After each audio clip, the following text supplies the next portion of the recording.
যদি পছন্দ হয় আরো তাহলে বাড়াইয়ে দেন, দেননি না? একদিন কামে রাখলেন, ভালো পাইলে দুসরা দিন দিলেন, দ্বিতীয় দিন দিলেন, ভালো লাগলো তৃতীয় দিন দিলেন, তৃতীয় দিন ভালো লাগছো চতুর্থ দিন দিলেন, দিলেননি না? এখন চতুর্থ দিন আসার আগে অন্য একদম খুব সুন্দর মুন্দর সাজি পাড়ি আইয়া বলবে আপনার এই কামলা ভালো না, এটার সরান আর আমাকে কাম দেন। আপনি তো একবার জিজ্ঞাসা করবেন না, বলে তোরে কেন কাম দিব ভাই? বুঝছেননি না? বুঝছেননি না? তুমি এদিকে চেক না ভাই, তুমি ওইদিকে যাও।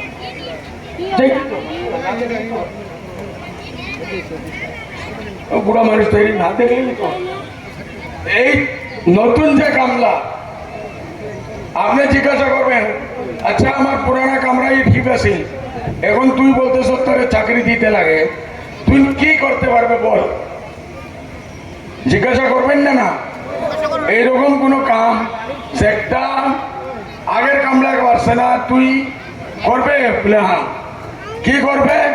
বলে মই 1 নম্বর কাম করুম, ডিটেনশন ক্যাম্প বানাইয়া দিম নতুন। 8টা আগে আসিল, এইবার আমি 9টা 10টা 11টা 12টা দিয়া তোমরা মা বোন সবরে নিয়ে জেলে হারাই।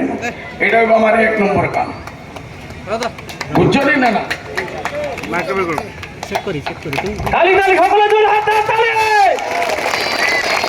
দুই নম্বর কাম কি হইব? এনআরসি থেকে তোমাদের যে নাম কর্তন হয়েছে 19 লাখ, এটারে বাড়াইয়া আমি আরো 50 লাখ করব।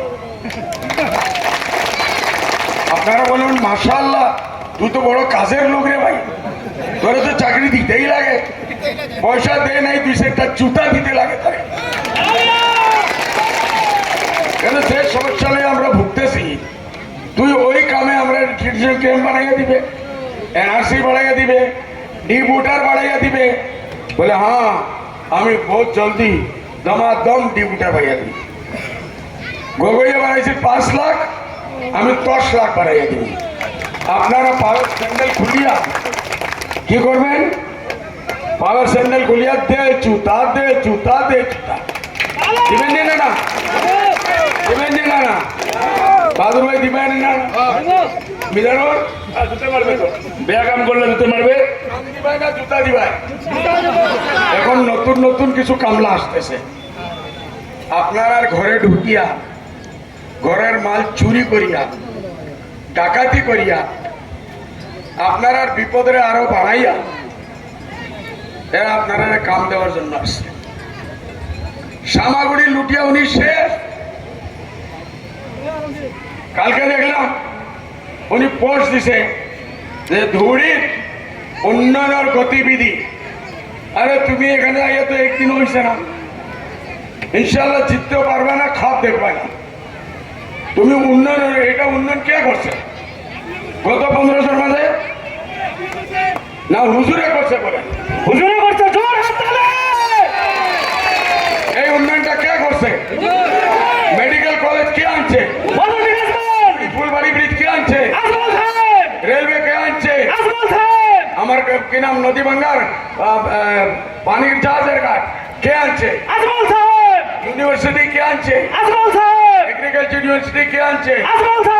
আজকে শুনছি একজন বড় বড় জাতির বেঈমান বড় ভাই না একে রশিদ মন্ডল, ও বলতেছে বদরুদ্দিনের ধুবড়ি মেডিকেল কলেজ আনে নাই। আরে রশিদ ভাই, তুই আর তোর গুরু রকিবুল হোসেন সাহেব দুইজনে যাও, আমি তোমাদের দুইজনের জকাতের পয়সা দিব, গিয়ে ট্রিটমেন্ট করি চোখ থেকে।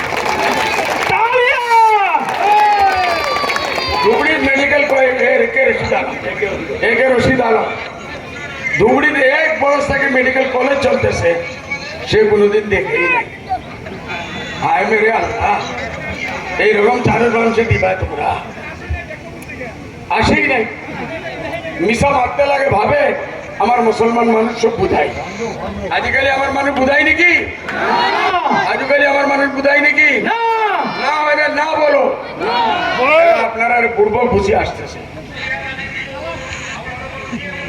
চালানি মাছের তলা চালানি মাছ আসতেছে, আপনারা চালানি মাছ খাইবেন?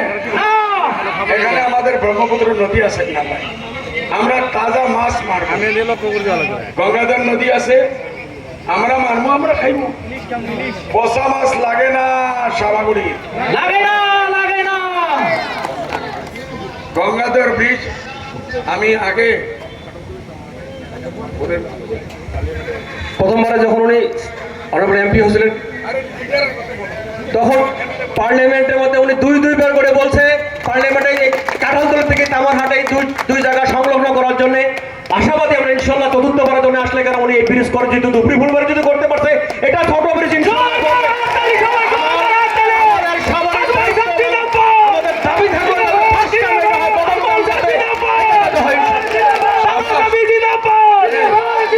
এই স্টাইলে বোঝা গেল জমশেদাবাড়ির ভিতরে এমএলএ করার চুষ পয়দা হয়ে গেছে।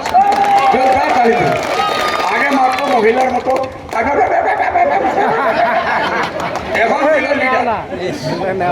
জমশেদ ভাই জিন্দাবাদ।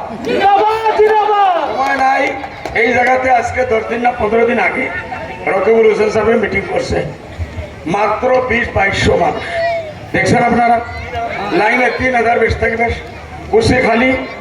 আপনারা এখানে এখন আমি দেখতেছি 30,000 থেকে বেশি মানুষ আছে। এটাই বোঝা গেল আমরা 10 গুণা বেশি আগে আছি, আসেন না? না তালিয়া দেও, 10 গুণা বেশি আছি। রকিবুল ভাই তুমি সামাগুড়ি শুয়ে পড়ো, শুয়ে পড়ো। আমরা হুজুর এখান থেকে জিতবে।